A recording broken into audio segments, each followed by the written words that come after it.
Hello guys, eto na naman tayo. So for today's video, i-share ko sa inyo ang unang tapak ko sa Davao sa bagong taon. Ang pag-repair sa isang pinaka-importanting bagay sa bahay, ang konting quick tour sa pinakamalaking palengke sa buong Davao, ang sikat na palengke na dinadagsaan din ng mga sikat na mga tao, pati mga sikat na mga content creators, konting experience sa traffic ng Davao, at ang pinakamasarap at paboritong merienda ng buong bayan. Tara, lahat ng mga ito ay i-share ko sa inyo ng mabilisan. Kaya, sit tight, relax, and enjoy the show! Pero bago ang lahat, gusto ko muna kayong i-greet ng isang maligaya at masaganang bagong taon sa inyong lahat. Isang di inaasahan at mabilisang takbo ng araw at panahon. Grabe no? Parang kamakailan lang, kakasimula lang ng taong 2023. Ngayon, isang bagong taon na naman ang pumasok. Sana'y naging maligaya ang salubong nyo sa bagong taon at sana'y mas maging masaya at masagana ang pamumuhay nating lahat sa taong 2024. Gusto ko rin kunin ang pagkakataong ito para magpasalamat sa lahat ng mga taong walang sawang nanood at sumuporta sa mga videos natin. Especially kana Remy Joy,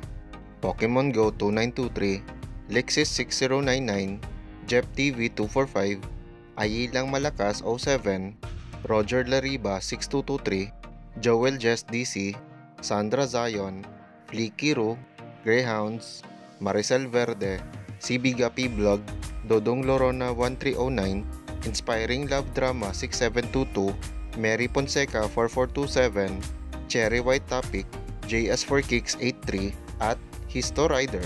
Maraming salamat po sa inyong lahat at dito ko nasisimulan ng aking kwento. Matindi, masaya, special at memorable ang celebration namin sa salubong sa bagong taon. Pero sa di naasahan, unang linggo pa lang ng 2024 ay biglang bumigay ang 50 inches flat screen smart TV namin. Hanggang sa logo ng brand ng TV na lang ang loading niya at di na makapasok sa mga channels. Ilang minor troubleshoot na ang ginawa ko, tanggal balik ng saksakan, ilang minute na long press ng power button, ilang minutong antayan, pero hindi pa rin siya bumabalik sa normal. Ilang tutorials at hacks na rin ang pinanood at sinubukan ko, pero wa-effect pa rin. Kaya nag-decide na lang kami na dalahin na lang sa isang eksperto na technician ang TV. Grabe, ang sakit talaga sa puso pag may isang mahalaga at mamahaling gamit ka na nasira. Biruin mo, kahit anong alaga mo sa gamit mo, aabot talaga sa punto na masisira at masisira talaga siya. At wala ka ng ibang magagawa kundi ang ipaayos ito. Hahay, kumain na muna ako sandali, pagkatapos ay naligo at nagbihis. Dahan-dahan ko nang prepare ang TV sa sasakyan. Nilagyan ko na din ng makapal-kapal na kumot, unan at tali para pang suporta sa mga alog. May service center pala nito sa sentro ng Davao na specialty sa brand ng TV, ang Devant. Actually, kinakabahan na nga kami. Baka kasi mapapamahal kami sa gastos nito. Di kasi biro ang masiraan na ganitong klase na TV.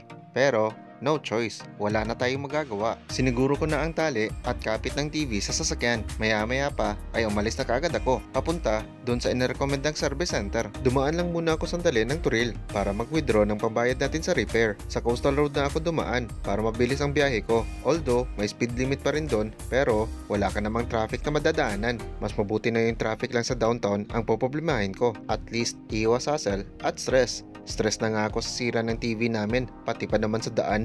Wag naman sana. Naku, narating ko na agad ang service center. Pagkapasok ko, pernesenta ko na agad ang TV at binigay ang mga detalye ng sira sa technician. Kailangan pa daw niya buksan ng TV para ma-diagnose, kaya medyo matatagalan. Iniwan ko na muna ang TV doon. May nire-repair pa kasi ang technician pagkadating ko doon. Pagkatapos ay inaasikaso niya, isusunod naman niya ang sa akin. Hiningi na din sa akin ang contact number ko para tawagan na lang daw ako kung ano ang diagnosis at recommendation ng technician doon sa unit. Kaya ang ginawa ko, nag-ikot-ikot na lang muna ako sandali sa Bangkerohan Public Market dito sa sentro ng Davao habang nag-aantay sa tawag. Siya nga pala, Tech Solutions Electronic Service Center ang name ng establishment na pinuntahan ko. Located lang naman siya sa corner San Pedro Extension at E. Quirino Avenue. Nasa harap lang niya ang isang Panadero Bake Shop at gilid naman niya ang Union Bank San Pedro branch. Maliban sa Devant, nagre-repair din pala sila ng iba pang mga brands ng electronics at appliances tulad ng Skyworth, Tough Mama,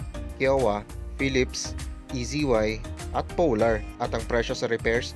Well, depende na rin yan sa sira at replacement sa parts. Pero, ang minimum services nila ay umaabot sa 1,400 pesos.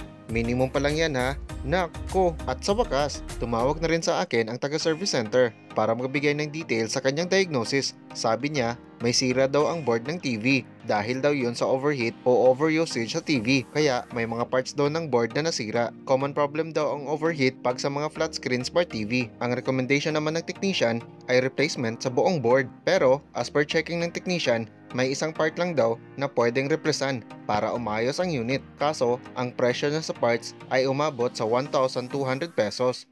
Nabigla ba ako? Aba, syempre naman. Nag-go na ako para maasikaso na agad ang TV at maiuwi ko na sa bahay. At sa wakas, naayos na nga ang unit at hindi na kailangan replacean pa ng buong board.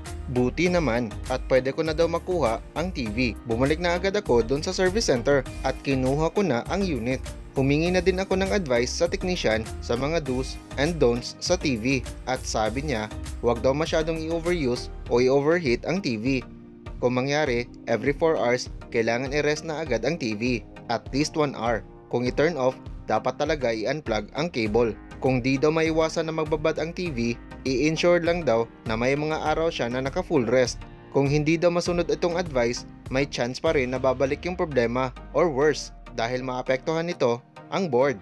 Hi! Inarrange ko na ang TV sa sasakyan at umalis na kaagad ako para makauwi. As usual, naabutan ko pa ang traffic ng Davao. Buti, di pa masyado kumakapal. Pero bago ako dumiretso sa amin, dumaan muna ako sa isang bukuhan para magpalamig.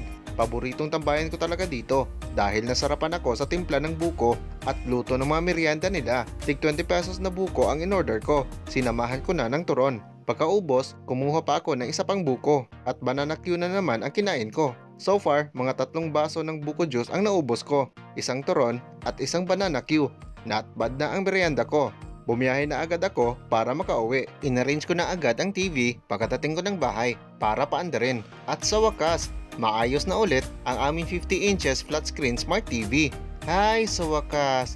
Balik ulit sa ligaya ang buhay at dito na nagtatapos ang ating kwento. So paano? See you na naman ulit sa mga next videos ko and of course, enjoy!